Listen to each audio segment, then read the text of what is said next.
Well, good evening, ladies and gentlemen. Here we are again. It's Monday, November 15th, 2021, in the year of our Lord, which would be a reference to our first gentleman here, but it's Greenwich, Stanford Tea Party Patriots, sponsored by Yankee Tea News. Well, as we know, today, Steve Bannon got arrested by the FBI. Now, the conditions under which it happened are a little unclear to me. The one account that I read had him basically standing in front of the FBI building, ready to be arrested. So it's happened.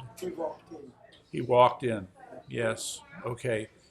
So he suggested that to our fake president, Biden. Let's go, Brandon. That this would be the misdemeanor from hell. And Steve, if there's any way we can help increase the temperature, we would love to do it. Just wanted to let you know. Now, I have been thinking about this all day long since I heard about it, and I am still trying to sort myself out on this. But my preliminary comments are these. Fake President Joe Biden, fake Attorney General Merrick Garland, you screwed up.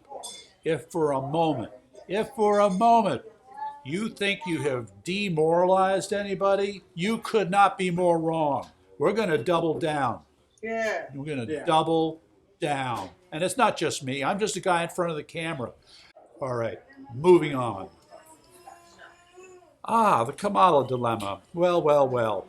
It seems that the first little tidbit was CNN itself, the Communist News Network, yes, publishing a 5,000-word piece trashing Kamala Harris.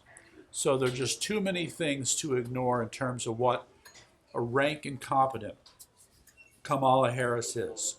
She is the worst of any person who would be in the number 2 position for assuming the presidency.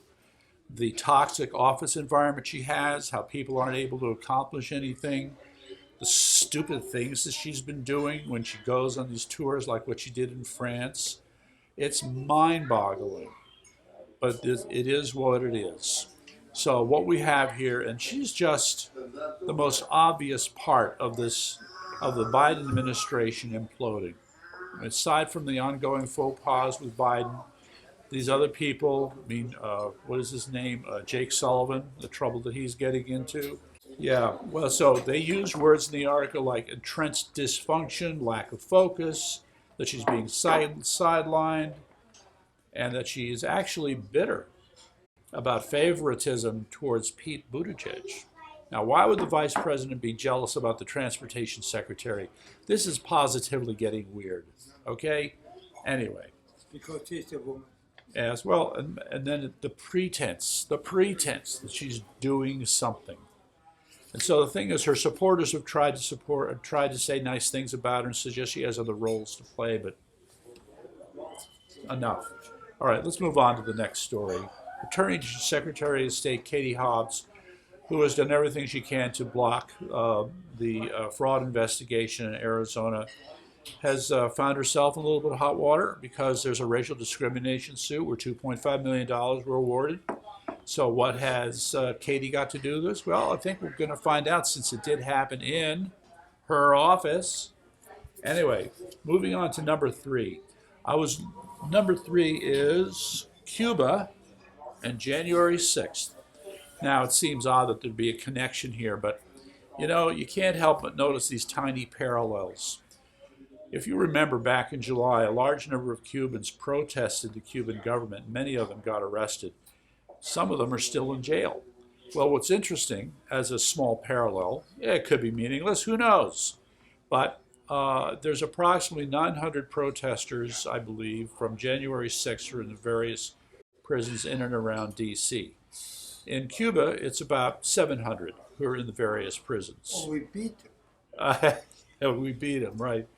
Okay, and the grounds for doing this include arbitrary detention, unfair trials, infringement of free speech, and freedom of assembly, just for openers. So and the other curious thing is that their policy for closing down their schools over coronavirus is surprisingly similar to the United States. It's just, I mean, I'm not sure what conclusions are to draw from that, but when you see these little pieces of information, you can't help but tack them up on the wall and say, I'll get back to that.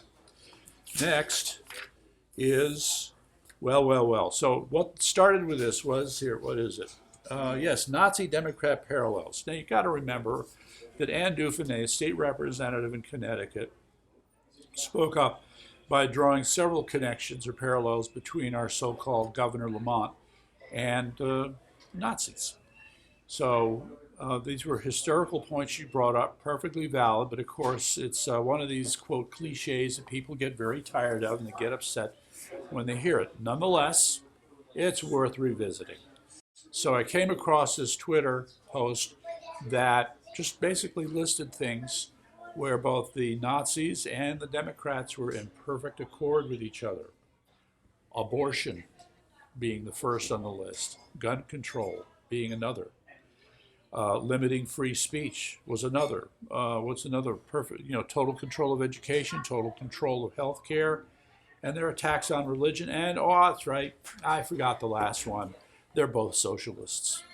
So it's, if the Democrats are a little uncomfortable with this, you better learn to own it or else deal with it. So, fresh from Florida, an 8-year-old girl in the Palm County School District refused to wear her mask 38 times, for which she got suspended. So finally this gets in the news. And, there's been some back and forth, but the interesting part is that the school district announced that they'd be suspending the mandate for wearing masks as of November 15th, which happens to be today. Yeah, so we're going to be looking into this and seeing what the outcome of that was. Actually, it's suspended it earlier, November 7th. Oh, they did? Yeah. And they're still giving her grief. Well, this is going to get to be really interesting. No, she isn't suspended it. Okay. So, build better bankruptcy. This one's really sweet. Okay, so for people who bother to follow this stuff about budgets and government spending, here you go. So it's called Build Back Better. People look at it and say, well, there's no basis for it to be passed because they want to spend way too much money. There's no way to really pay for it. Biden keeps lying, and the others that they can pay for it. You had the Government Accounting Office, I think it is, saying we can't score this. That's the way of telling if you can pay for it or not for at least several weeks. So everything's kind of up in the air. However, it's one of these things that's so big, nobody's had time to look at it. But now we're beginning to find out a few things. One is that it raises long-term costs. 2, it adds to the debt. 3, it does a weird thing where it twists tax caps. So in other words, a tax cap, will put it at this point, raise it here, lower it there. This is seen as a gimmick.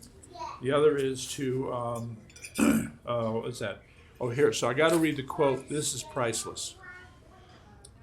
Phony savings from repealing rules that won't go into effect.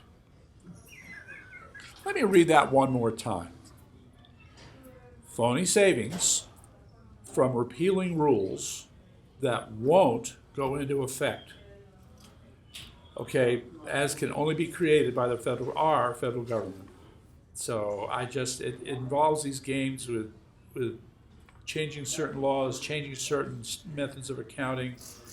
And then the last one, double counting taxes. What are they thinking when they want to double count taxes? Okay, I won't spell out the acronym, but some folks may be familiar with it. It's called FUBAR, and I think that's what we're looking at right here. So I can only hope and pray that enough Democrats wake up and say, we're not doing this. Okay, next one is, the police hassle mothers in Greenwich. Okay, there was a group, and we'll have the article up on this soon. Right, Eric? Okay. So and so he was there, and there'll be video of it. You had a group of mothers in front of the Greenwich Board of Education on Greenwich Avenue protesting the masking of their kids. And so what happens? Somebody decides to call up the police and have them go over and hassle these mothers who are standing out in front of the Board of Education. Now, A, they're exercising their First Amendment rights. B, they're following the rules in terms of not blocking anybody. But C, that didn't stop other people from harassing and mocking them, right? That didn't stop little kids from riding on the bicycles right through the crowd dangerously. So you have to ask yourself, what the heck is going on in this town when stuff like this is going on? In any event, it's part of an ongoing battle. You know, kudos to those mothers who got out there. We support them in any way that we can. And hopefully we'll get this thing resolved sooner rather than later. Anyway, so that's that one. The next one is, yes, the Michigan deer population. All right, so there are some facts behind this story. From January 2020 to March of 2021, the USDA sampled the white-tailed deer population of 133. They took blood samples, and what they found was that 67% of these deer in the wild, out in the woods, had COVID-19 antibodies. What are we supposed to think? Well, did these deer get COVID and we never knew about it? If so, when did they get it? You took the samples from January 2020 when the pandemic started. Yeah, switch the samples. Yeah, that our little running gag. Okay, one quick point. There was a doctor, I can't remember his name, it was the Mount Vernon School District in Indiana. He made a little bit of a stir because he brought up the point to the board. You will be chasing this problem forever. You will never resolve it. You will never cure it. You will never get to the point where you can say we've got coronavirus down to zero. For one simple reason. Yes, it's true, the coronavirus does also infect other animals, as they call it, an animal reservoir. So the virus is able, yes, to move from animals to humans. Okay, so you think you've extinguished it in humans, meantime it's circulating in the animal population. Yeah, vaccine mandates for deer. Why didn't I think of that? Okay, well, this really illustrates the depth of the problem, okay? And another point to put in here is that it raises questions about the value of the test. If you're picking up antibodies for COVID-19 in deer out in the woods, I mean, how bad is this? Okay, I mean, this is right up there with 23andMe. Somebody sends in the DNA sample from an iguana, and then the company comes back and says that this sample is 48% Ashkenazi Jew and 38, and the rest is Asian or something. It's like, okay, something's wrong. Can we just say something's wrong here, and nobody's trying to do anything about it? All right. So anyway, the other part I just want to throw in is that these antibody tests would measure what are called non-neutralizing antibodies. In other words, the secondary antibodies, so to speak, that would have had a role in fighting the disease, but they would not have really stopped it. So I'm sure there's more to talk about with this. I just want to bring it up. Yeah, anyway. Okay.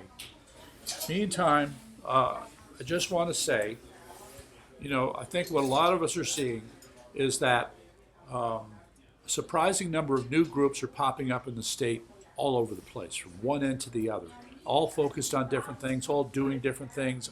I am constantly being surprised at these initiatives that are showing up by people I've never heard of, groups I've never heard of. That said, to the people of Connecticut and everybody else listening, we really need to organize. We really need to get together. I think the process has started. We're seeing some evidence of this, but there's so much more to do. So you know what? If you want to get involved, it's called contact us at yankeetnews@gmail.com. And then let's see, what's the other thing? Oh, water on the moon. You love this. It has been determined that there is enough water on the moon to support a population of 8 billion people for 100,000 years. That's right. Now the problem, of course, is this water is, oxygen, not water, oxygen.